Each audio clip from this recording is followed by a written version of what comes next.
La Genèse, chapitre 41. Au bout de 2 ans, Pharaon eut un songe. Voici, il se tenait près du fleuve. Et voici, 7 vaches belles à voir et grasses de chair montèrent hors du fleuve et se mirent à paître dans la prairie. 7 autres vaches laides à voir et maigres de chair montèrent derrière elles, hors du fleuve, et se tinrent à leur côté sur le bord du fleuve. Les vaches laides à voir et maigres de chair mangèrent les 7 vaches belles à voir et grasses de chair. Et Pharaon s'éveilla.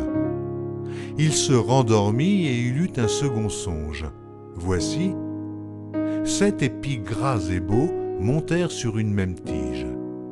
Et 7 épis maigres et brûlés par le vent d'Orient poussèrent après eux. Les épis maigres engloutirent les 7 épis gras et pleins, et Pharaon s'éveilla. Voilà le songe.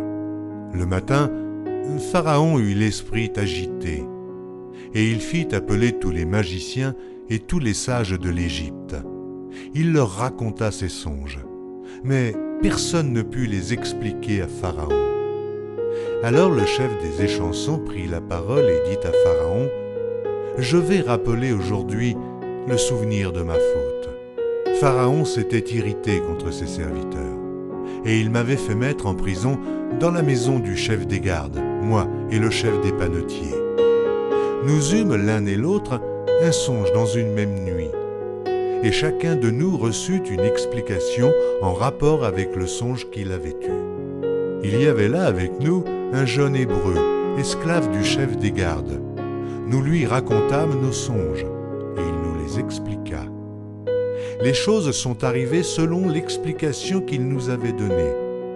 Pharaon me rétablit dans ma charge, et il fit pendre le chef des panetiers. Pharaon fit appeler Joseph. On le fit sortir en hâte de prison. Il se rasa, changea de vêtements, et se rendit vers Pharaon. Pharaon dit à Joseph : « J'ai eu un songe, et personne ne peut l'expliquer. Et j'ai appris que tu expliques un songe après l'avoir entendu. » Joseph répondit à Pharaon en disant : « Ce n'est pas moi, c'est Dieu qui donnera une réponse favorable à Pharaon. » Pharaon dit alors à Joseph : « Dans mon songe, voici, je me tenais sur le bord du fleuve, et voici, 7 vaches grasses de chair et belles d'apparence montèrent hors du fleuve et se mirent à paître dans la prairie. 7 autres vaches montèrent derrière elles, maigres, fort laides d'apparence et décharnées. Je n'en ai point vu d'aussi laides dans tout le pays d'Égypte. Les vaches décharnées et laides mangèrent les 7 premières vaches qui étaient grasses. Elles les engloutirent dans leur ventre sans qu'on s'aperçût qu'elles y fussent entrées, et leur apparence était laide comme auparavant. Et je m'éveillai. Je vis encore un songe, 7 épis, pleins et beaux, qui montèrent sur une même tige, et 7 épis, vides, maigres, brûlés par le vent d'Orient, poussèrent après eux. Les 7 épis maigres engloutirent les 7 beaux épis. Je l'ai dit aux magiciens, mais personne ne m'a donné l'explication. Joseph dit à Pharaon : « Ce qu'a songé Pharaon est une seule chose. Dieu a fait connaître à Pharaon ce qu'il va faire. Les 7 vaches belles sont 7 années, et les 7 épis beaux sont 7 années. C'est un seul songe. Les 7 vaches décharnées et laides qui montaient derrière les premières sont 7 années. Et les 7 épis vides, brûlés par le vent d'Orient, seront 7 années de famine. Ainsi, comme je viens de le dire à Pharaon, Dieu a fait connaître à Pharaon ce qu'il va faire. Voici, il y aura 7 années de grande abondance dans tout le pays d'Égypte. 7 années de famine viendront après elles, et l'on oubliera toute cette abondance au pays d'Égypte, et la famine consumera le pays. Cette famine qui suivra sera si forte qu'on ne s'apercevra plus de l'abondance dans le pays. Si Pharaon a vu le songe se répéter une seconde fois, c'est que la chose est arrêtée de la part de Dieu, et que Dieu se hâtera de l'exécuter. Maintenant que Pharaon choisisse un homme intelligent et sage, et qu'il le mette à la tête du pays d'Égypte. Que Pharaon établisse des commissaires sur le pays pour lever 1/5 des récoltes de l'Égypte pendant les 7 années d'abondance. Qu'il rassemble tous les produits de ces bonnes années qui vont venir.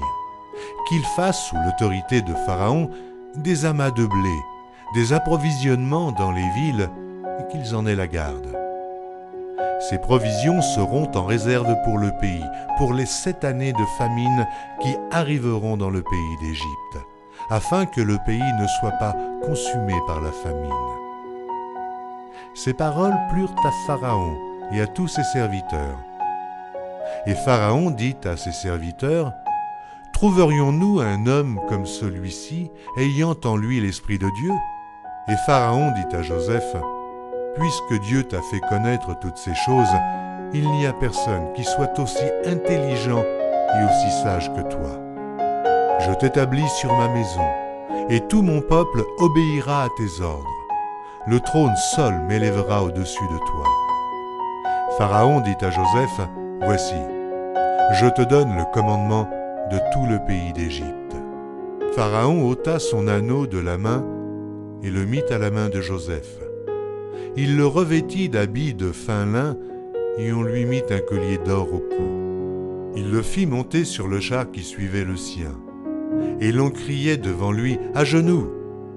C'est ainsi que Pharaon lui donna le commandement de tout le pays d'Égypte. Il dit encore à Joseph, « Je suis Pharaon, et sans toi, personne ne lèvera la main ni le pied dans tout le pays d'Égypte. » Pharaon appela Joseph du nom de Tsaphnath-Panéach, et il lui donna pour femme Asnath, fille de Potiphéra, prêtre d'On. Et Joseph partit pour visiter le pays d'Égypte. Joseph était âgé de 30 ans lorsqu'il se présenta devant Pharaon, roi d'Égypte, et il quitta Pharaon et parcourut tout le pays d'Égypte. Pendant les 7 années de fertilité, la terre rapporta abondamment. Joseph rassembla tous les produits de ces 7 années dans le pays d'Égypte. Il fit des approvisionnements dans les villes, mettant dans l'intérieur de chaque ville les productions des champs d'alentour. Joseph amassa du blé comme le sable de la mer, en quantité si considérable que l'on cessa de compter, parce qu'il n'y avait plus de nombre. Avant les années de famine, il naquit à Joseph 2 fils, que lui enfanta Asnath, fille de Potiphéra, prêtre d'On. Joseph donna au premier-né le nom de Manassé, car, dit-il, « Dieu m'a fait oublier toutes mes peines et toute la maison de mon père. » Et il donna au second le nom d'Éphraïm, car, dit-il, « Dieu m'a rendu fécond dans le pays de mon affliction. » Les 7 années d'abondance qu'il y eut au pays d'Égypte s'écoulèrent.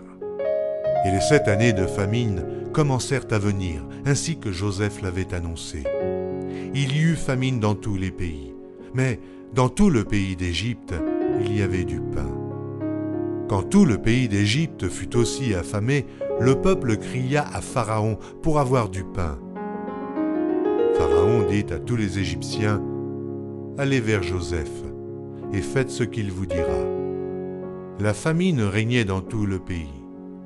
Joseph ouvrit tous les lieux d'approvisionnement et vendit du blé aux Égyptiens. La famine augmentait dans le pays d'Égypte.